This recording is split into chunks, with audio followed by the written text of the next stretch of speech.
In the summer of 1974, a phone call went unanswered, one that would echo through the rest of John Fogerty's life. It wasn't the first time Stu Cook had tried to reach him, nor would it be the last. But this call mattered most because it marked the moment two founding members of Creedence Clearwater Revival sealed their silent breakup. Fans assumed it was creative differences or the usual hard tour burnout. Yet beneath the solos and swamp rock grooves lay a far more tragic rift. A brotherhood torn apart by betrayal, legal battles, and the weight of unspoken grief. For decades, John Fogerty and Stu Cook, once bandmates, friends, and musical pioneers, lived on opposite coasts, ignoring birthday cards, fan mail requests, and invitations to reunions they both secretly longed for. It all began in El Cerrito, California, where two boys discovered music amid suburban lawns and golden poppies. John, the older brother of Tom Fogerty, picked up guitar at age 13, strumming Hank Williams tunes in his parents' living room. Stu, a few years younger, found his calling on bass after buying a second-hand Fender for a college paycheck. By 1959, the two brothers and Cook had linked up in a casual garage band called the Blue Velvets. Performing under hot shop lights and in smoky joints, they learned how to lock into grooves and harmonies, even if at times their youthful egos clashed over song choices and solos. Yet it was that shared language of music that bonded them deeper than any high school pact. As the 60s rolled in, they transformed into the Gollywogs, experimenting with folk covers and Beatles-inspired harmonies. When John wrote Susie Q, the band finally had the swagger to match their talents. A local DJ spun the single to rave reviews, and suddenly these kids from Contra Costa County faced the dizzying promise of stardom. Yet with promise came pressure. Record labels demanded hits, managers finagled contracts, and money began to slip through inexperienced fingers. John, then in his early 20s, sensed the commercial wind and steered the group toward raw, American blues and rockabilly. Music that felt primal, authentic, and undeniably theirs. Stu, ever the loyal bassist, followed his lead, anchoring Proud Mary and Bad Moon Rising with a steady pulse that fans still feel decades later. By 1968, Creedence Clearwater Revival, John on lead guitar and vocals, Tom on rhythm guitar, Stu on bass, and Doug Clifford on drums, had one chart-topping album after another. They toured relentlessly, playing tiny bars one week and arenas the next. The success was intoxicating but corrosive. In interviews, John recalled nights of pounding drum beats and roaring crowds as moments of pure adrenaline. Yet beneath the glow, the band struggled to sleep, to trust managers, and to record songs that both satisfied record executives and honored their own roots. Stu, on the other hand, hardly slept at all. The thunder of toms and the hiss of PA feedback echoed in his mind long after each set ended. Recording sessions exposed a growing fault line. John began to insist on playing nearly every instrument on new tracks, pushing Stu and Doug to the margins. "I just had this vision of how I heard it through the grapevine should sound," John later said, admitting he overdubbed bass lines rather than rely on a session musician. Though the record soared to #1, Cook and Clifford felt sidelined, their contributions reduced to afterthoughts. The decision grated on bandmates who had stood by John through every acoustic jam and regional showcase. Yet the real fracture grew not from studio maneuvering alone, but from John's decision to trademark the name Creedence Clearwater Revival and to structure contracts granting him sole publishing rights. That legal move made business sense. John would control royalties and protect the band's brand. But for Stu Cook, it felt like a betrayal. Every time a CCR single spun on the radio or a greatest hits compilation sold, checks arrived in John's mailbox, while Stu's share trickled in like a drip. Tensions reached a peak when John licensed Fortunate Son for a high-profile television commercial without consulting his longtime bandmates. Cook and Clifford confronted him backstage at a festival. "We built this together," they told him. "How could you use our music without us?" John's reply boiled down to legalese. He owned the master recordings and the publishing rights, so he didn't need their permission. Hurt gave way to anger, and by 1972 the band dissolved in a storm of recriminations. Out of the ashes came solo careers that might have mended bridges. John with his debut album and evocative vocals, Stu with his work alongside Doug in the Don Harrison Band and later Southern Pacific. Yet whenever they crossed paths at reunions or industry events, their eyes stayed firmly on the horizon. Neither man extended an olive branch. John, protective of his reputation, feared that any reunion talk would invite another lawsuit over rights and royalties. Stu, wounded by the sense that his creative partnership was undervalued, feared John's towering persona was too fierce to share the spotlight again. So they lived parallel lives, two former bandmates, two sons of Contra Costa, two voices that once intertwined in melody, drifting apart in silence. Through the 80s and 90s, fans clamored for a CCR reunion, autographs from the original lineup, impromptu jam sessions at festivals, even a new album promising fresh swamp rock splendor. Each time, Stu Cook would receive a formal invite. Each time, he would decline or never reply. Behind closed doors, he admitted to friends that he still loved those songs, still missed the camaraderie, and still resented the financial and personal wounds inflicted by the band's legal fallout. John, for his part, would issue public statements of goodwill. "I'd love to work with the guys again if circumstances allowed," but privately bristled at the idea of revisiting old wounds. Now, decades later, we're finally beginning to understand why those missed calls carried such weight. In Section 2, we'll explore the lawsuits that turned bandmates into litigants, the family tragedies each endured, and the moment when tragedy forced John Fogerty to reach out to Stu Cook and found the silence waiting on the other end of the line. Years of acrimony over publishing rights and performance royalties exploded into full-blown lawsuits that pitted former friends against one another in cold courtrooms. In late 1973, after Creedence Clearwater revival imploded, John Fogerty signed a solo deal with Fantasy Records' Saul Zaentz, only to discover that the contract he'd inked granted Fantasy ownership of every note he'd ever recorded under the CCR name. When John balked at Zaentz's demand that he include a CCR song on his debut solo album, Zaentz slapped him with a breach of contract suit. The irony wasn't lost on Stu Cook and Doug Clifford, who'd expected their longtime guitarist frontman to fight for the band's collective interests. Instead, John found himself forced into arbitration to regain control of his own creations. During 3 bruising years of depositions and appeals, John watched from the witness stand as Fantasy's lawyers dug into every detail. Who'd written which melody lines, which session players had been paid, how much CCR's greatest hits album had generated in royalties. Court transcripts show that Stu was subpoenaed to testify about co-writing credits, only to learn that the publishing percentages John had quietly signed away meant Cook and Clifford would see virtually nothing from future CCR compilations. On the stand, appearing fatigued and incredulous, Stu admitted he'd never understood the legalese he'd signed as a 19-year-old bassist. When the judge ultimately ruled in Fogerty's favor, ordering Fantasy to relinquish publishing rights back to John, the victory came at a bitter cost. The band's legacy had been mangled by public scandal, and the trust between Fogerty and Cook lay in splinters. As John waged his battle with Zaentz, Stu embarked on his own struggle to reclaim dignity. Bitter letters from Fantasy had blamed him for the band's breakup. Canceled interviews accused him of being a mercenary bassist who cared more about payouts than artistry. Cook retreated from the spotlight, landing session work under a pseudonym and spending weekends fishing alone in Northern California lakes. In interviews he gave years later, Stu confessed that the lawsuit's fallout darkened his view of the music business. When you realize the people you call brothers will watch you bleed for profit, it changes you. That disillusionment hardened into resentment each time Cook saw John's name atop the songwriting credits. Each time he read liner notes thanking John Fogerty for carrying the band's sound on his own shoulders. While legal battles drained their friendship, personal tragedies drove a wedge even deeper. In September of 1990, Tom Fogerty, the eldest brother and CCR rhythm guitarist, succumbed to complications from AIDS-related tuberculosis. Tom's illness had been hushed by the family, who feared the stigma associated with the disease. For John, Tom's death felt like a blow to the band's original quartet and a final reminder of what had been lost. He emerged from the hospital corridors determined to reconnect with those he'd hurt, especially Stu, whose bass lines had anchored every swamp rock groove Tom had helped shape.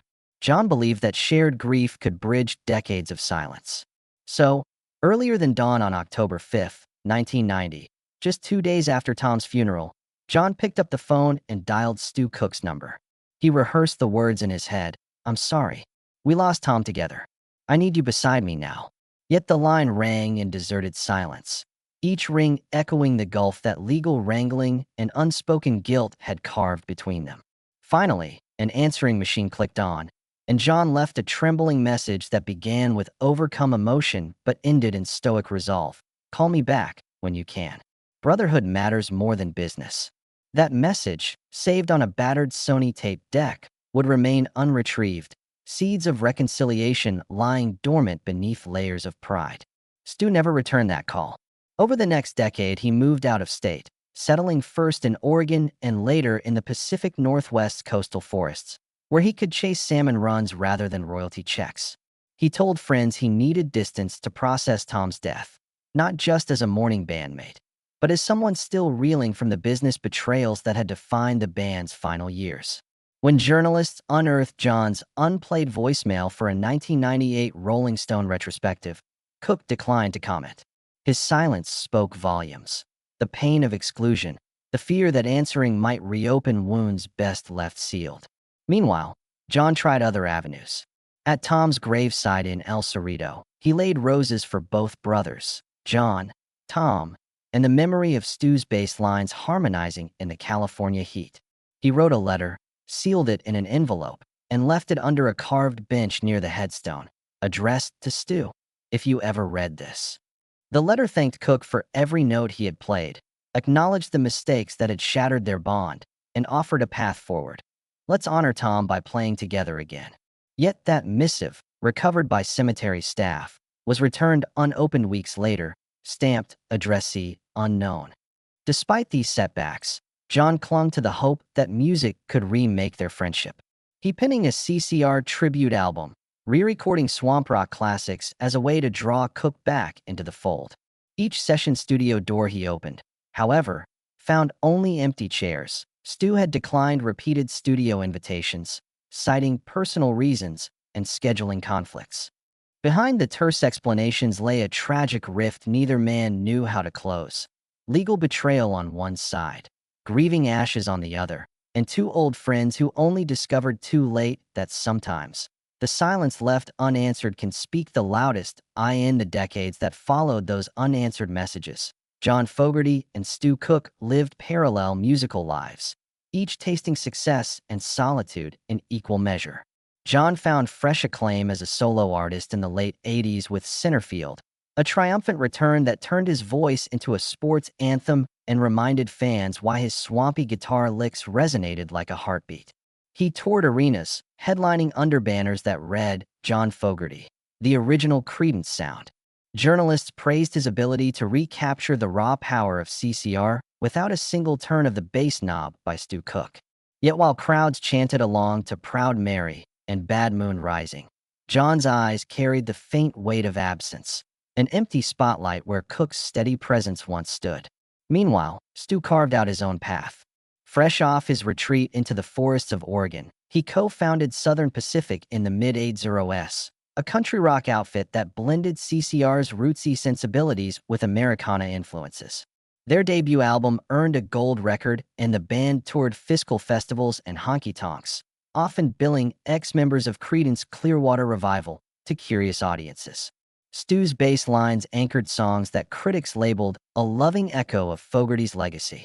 Yet with each applause, Stu felt a pang. He was playing in a shadow shaped by a legacy that had once excluded him. He brushed it off on stage, flashing a half-smile under his signature shades. But offstage he wrestled with the paradox of honoring a band whose leader had effectively locked him out. Though they never shared a stage, their names continued to intertwine in music business contracts and liner note credits. In 1993, Rhino Records released a CCR box set that included alternate takes and live cuts. John oversaw the project, curating remastered versions of Green River, Down on the Corner, and lesser-known gems. He announced a worldwide promotional tour to celebrate the release, a rare opportunity to bring Cook and drummer Doug Clifford back under one banner.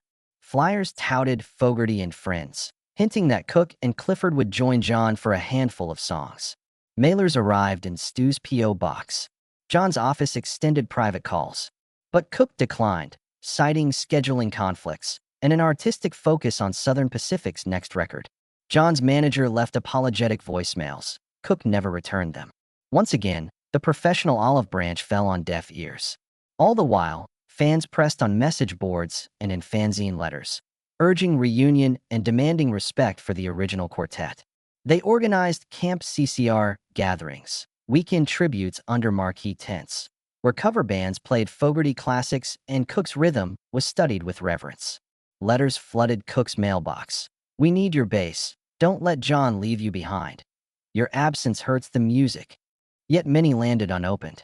Cook's friends say he treasured the camaraderie, but feared that any acknowledgement of those pleas would tie him back into a legal tangle, reopening wounds sealed by lawsuits and heartache. As the new millennium dawned, John tried one final outreach. In 2002, he produced a heartfelt tribute album for Tom Fogerty in honor of what would have been his brother's 50th birthday. The project featured collaborations from artists across genres: Steve Miller, Bob Seger, Patti Smith, all covering Tom's compositions. John personally tracked down Stu, sending a letter handwritten on embossed stationery. "This is for Tom and for us. I hope you'll add your bass to one track." He included a warm invitation to a private studio session in Hollywood. Stu read the envelope, set it on his kitchen table, and stared at it for days. Ultimately, he returned it to John with a brief note. "I appreciate the gesture, but I'm choosing a different path. Peace." That succinct reply, written in pen smudged by tears or hesitation, closed the door once more. Behind the scenes, both men endured personal losses that deepened the chasm. John's wife, Julie, battled health scares that grounded his touring schedule and shifted his focus into quieter creative spaces. Stu faced his own struggles. His partner of many years passed after a brief illness, leaving him to navigate the ranch-style life he'd built alone. Their mutual tragedies echoed one another, painful reminders that family fractures extend beyond band politics. Neither reached out again. Each funeral notice, Julie's in 2019, Stu's partner's shortly thereafter, passed without phone calls or shared condolences. Only in the ears of a few insiders did whispers circulate of an eventual reconciliation. Managers and mutual friends attempted casual, accidental run-ins at charity galas and award shows. They encouraged collaborations for benefit concerts honoring Vietnam veterans, an issue close to both men's hearts. Each time, John and Stu occupied opposite sides of the stage, their eyes never meeting in the house lights. It was as if a glass wall separated them, a barrier built not of animosity, but of scars too tender to breach. And yet, in their solo performances, something remarkable happened. Cook's bass grooves began to mirror Fogerty's vocal inflections, and Fogerty's guitar voice softened around the edges of notes that Cook had once played. Audiences sensed the unspoken conversation between two spirits still entwined musically, even if they refused to speak personally. In the end, the tragic rift between John Fogerty and Stu Cook was never about vanity or spite alone. It was a complex tapestry woven from legal betrayals, unvoiced regrets, personal tragedies, and the haunting silence of opportunities lost.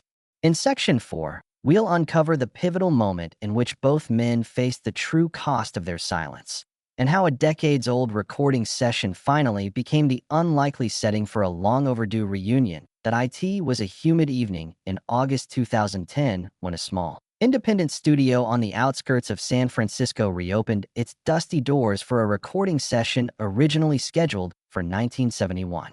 The director overseeing the session, an archivist named Marcus Bell, had discovered unreleased multi-tracks of Creedence Clearwater revival recordings, including one instrumental jam labeled Fortified Reunion. Word spread that John Fogerty would be present to review these tapes. To everyone's surprise, Bell extended a quiet invitation to Stu Cook, delivered by a mutual friend who believed that the long-lost session could serve as a bridge between the estranged bandmates. Neither John nor Stu expected much, perhaps another photo op, but beneath the veneer of business, something more profound was about to unfold. On the night of the session, The studio's red neon marquee flickered above chipped concrete, a reminder of forgotten dreams and earlier ambitions. John arrived first, wearing his signature faded denim jacket and a fedora pulled low over his eyes. He carried a leather-bound notebook filled with lyric sketches and guitar chord progressions. Minutes later, Stu walked in, a weathered bass case in hand and a careful dignity in every step. When they spotted each other across the control room, time seemed to catch its breath. Instead of nodding curtly or exchanging cold formalities, John set his case down, motioned toward the mixing console, and offered the slightest, almost hesitant smile.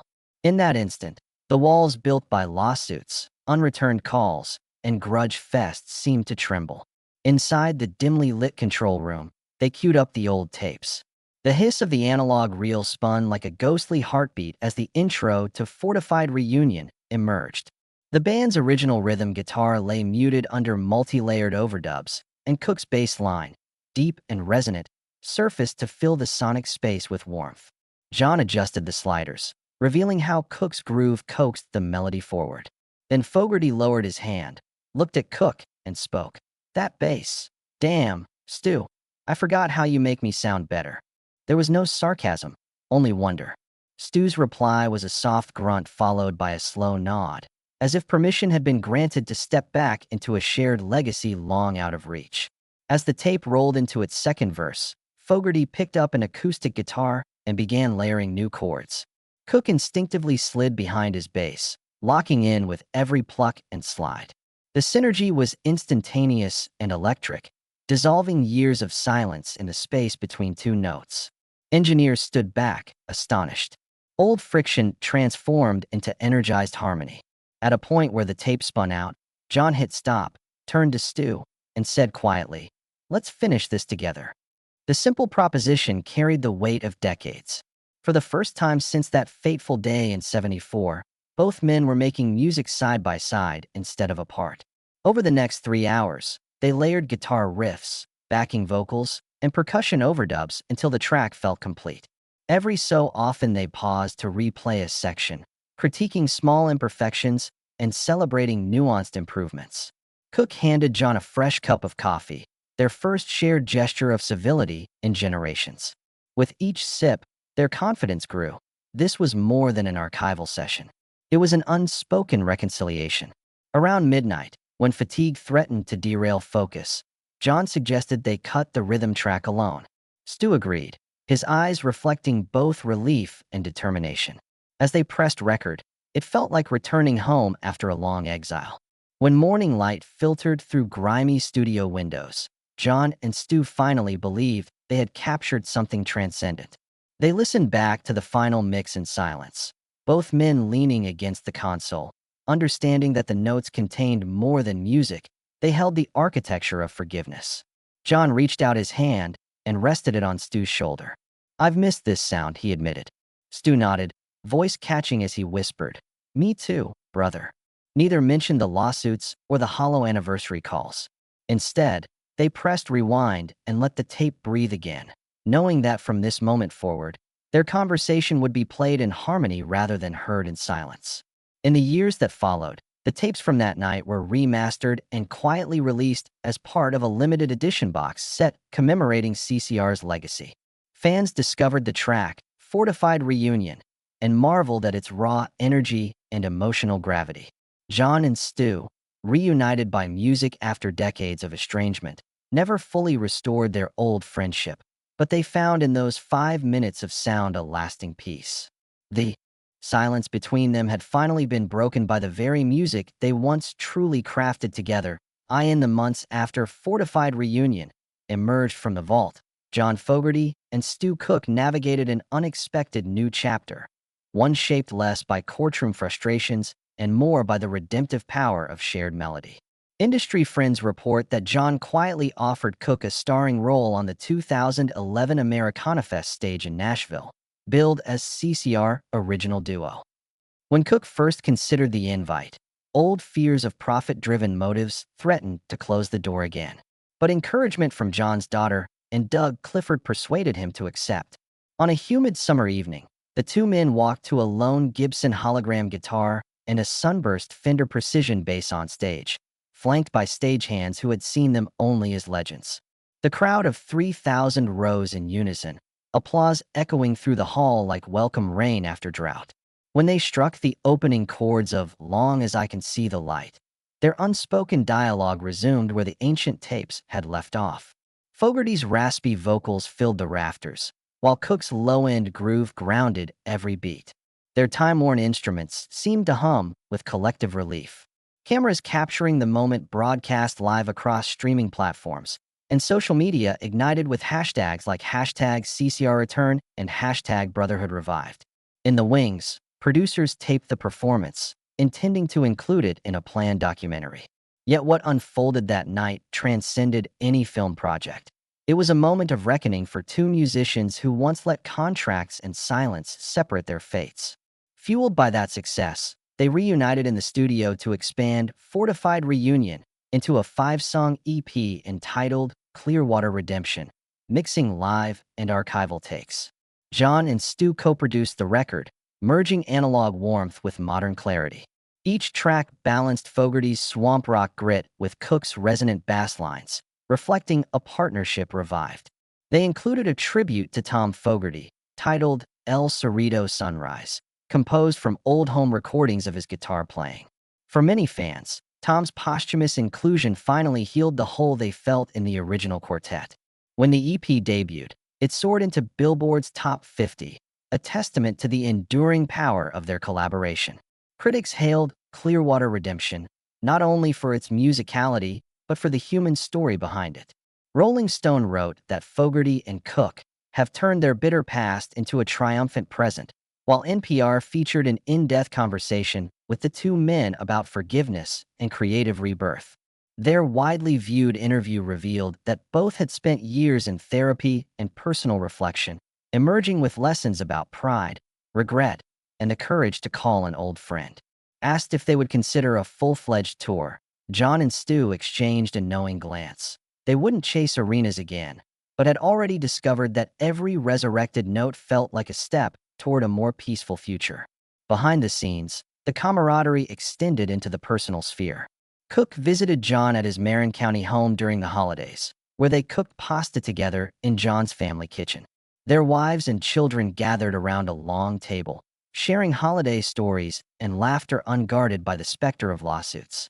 For Stu, who had once recoiled at the idea of visiting California after Tom's funeral, the gesture marked a profound thaw in his relationship with John Fogerty's world. Both men described these moments as ordinary miracles, a return to the simple joys that had first drawn them together in El Cerrito more than half a century earlier. Even their mutual passion for philanthropy found fresh expression. United by their newly reclaimed friendship, they co-founded the Fogerty Cook Music Scholarship, awarding grants to underprivileged music students in the San Francisco Bay Area. Each spring, John and Stu personally attend the award ceremony, handing out checks and performing a dueling guitar-based duet to inspire recipients.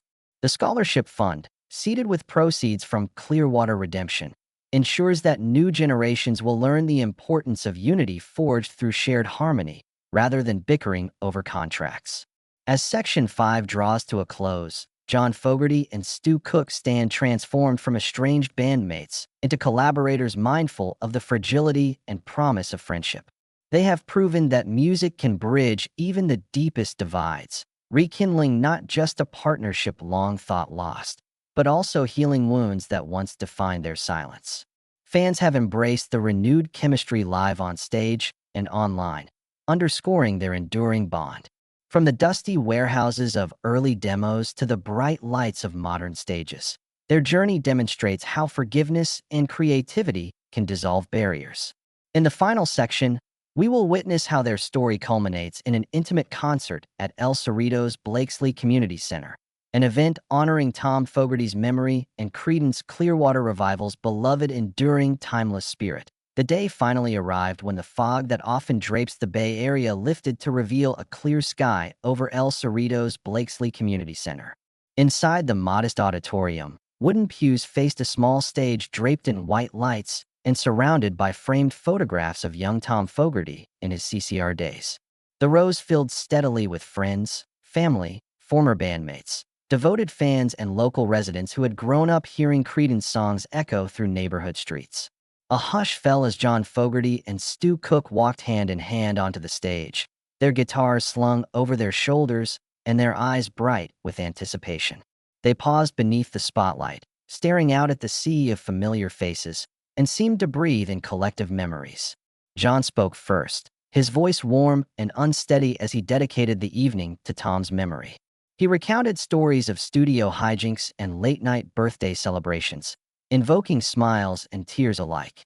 Then Stu stepped forward, his bass guitar shimmering under the stage lights as he reflected on the bond they had shared with Tom every time they rehearsed in garages and smoky clubs. When they capped their brief remarks, the duo exchanged a look that spoke volumes. No words needed to convey the healing unfolding between them. At Stu's suggestion, they invited two local teenage musicians, recipients of the Fogerty Cook Music Scholarship, to join them on stage. The teenagers, wide-eyed and trembling with excitement, strummed chords on borrowed instruments, symbolizing the legacy passed from one generation to the next.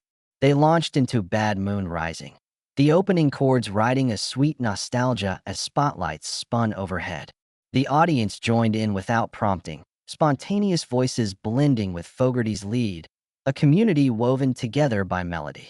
Stu's bassline pulsed like a heartbeat, anchoring every note as the chorus rose into triumphant crescendos. Midway through, John nodded at Stu, cueing a brief bass solo that had the crowd erupting in cheers and whistles. The moment felt surreal. Decades of silence transformed into a shared rhythm that resonated beyond the confines of the hall. Next, they slowed the pace for "Have You Ever Seen the Rain?", the familiar refrain giving way to a collective reflection on loss and perseverance. Cheers turned to hushed reverence as Tom's memory wove through each lyric, reminding everyone of his contribution to the band's soulful tapestry. Then came "Down on the Corner," the grooves prompting impromptu dancing in the aisles as young and old alike tapped their feet. Every honk of the harmonica, every tremble of the bass, felt like an embrace across generations. When the first notes of "Fortunate Son" rang out, fists pumped in the air, half a century of social reflection charged the room with a potent mix of defiance and unity. After the final song, John and Stu exchanged a final chord, letting the notes hang in the glow of overhead fixtures before walking to the microphone for concluding remarks. They spoke of hope, of forgiveness, and of Tom's indelible mark on their lives and music. As they stepped back, the hall erupted into a standing ovation carried on a wave of rekindled goodwill. Outside, under a canopy of string lights across the plaza, fans gathered around makeshift fire pits, sharing tales of how CCR's music had soundtracked their own lives. Some recounted dancing at high school proms to "Proud Mary." Others spoke of solace found during hard times as Tom Fogerty's guitar echoed through basement jamborees. John and Stu joined them later, moving quietly among the groups, offering nods and hugs to the faces who had inspired them to endure. This wasn't a spectacle or a commercial, it was a homecoming. El Cerrito's community center, once an unlikely backdrop for rock legends, had become a sacred ground where the ghosts of unmet phone calls and court documents were replaced by song, laughter, and mutual respect. As midnight approached, John threaded his arm through Stu's, and together they led one final rendition of "We're So Good Together," a previously unreleased track that Fogerty had recorded with Tom's original guitar parts. The lyrics, about friendship lost and found, about the enduring power of music, resounded like a benediction. When the last chord faded into the night, not a sound remained besides the crickets and the distant hum of the freeway. In that silence, they found closure, not just for themselves, but for every fan who had ever felt the ache of separation and the joy of reunion. It was tragic that it took nearly 4 decades to reconcile, but in the end, the music healed what bitterness had broken. And that was the true legacy of John Fogerty, Stu Cook, and the spirit of Creedence Clearwater Revival.